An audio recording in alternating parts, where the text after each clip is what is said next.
તો પિયુષ રાદડિયાની ધરપકડ મુદ્દે હવે ગોંડલનું રાજકારણ ગરમાયું છે। પાટીદાર આગેવાન જિગીશા પટેલ રાજકોટ પહોંચ્યા છે, જ્યાં જિગીશા પટેલે પિયુષ રાદડિયા સાથે મુલાકાત કરી છે। બંને ગજરાને મટીરીયલ પૂરું પાડવાનો પિયુષ રાદડિયા પર આરોપ છે। જિગીશા પટેલે અમિત કુંડ આપઘાત કેસમાં પણ ન્યાયની માંગ કરી છે। જિગીશા પટેલે પોલીસ પર આરોપો લગાવ્યા છે। પિયુષ રાદડિયાને ખોટા કેસમાં ફસાવવાનો દાવો પણ તેઓ દ્વારા કરાયો છે। પોલીસ ગુંડાઓને છાવરતી હોવાનો પણ જિગીશા પટેલે આક્ષેપ કર્યો છે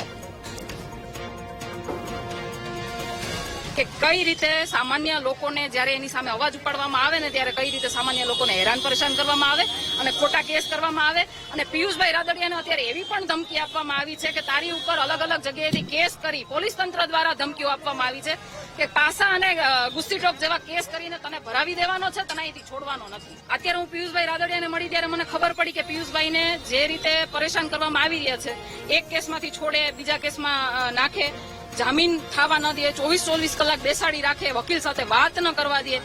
અને એના પછી પણ આટલું બધું થઈ ગયા પછી પિયુષભાઈ અત્યારે અહીંયા હોસ્પિટલમાં એડમિટ છે, ત્યારે પોલીસ તંત્ર એના હોટલે એના પાર્ટનરો પાસે જાય છે, એને દબાવવાની કોશિશ કરે છે, એને નોટિસો મોકલવાની કોશિશ કરે છે, ધંધાકીય એને પતાવવાની કોશિશ કરે છે।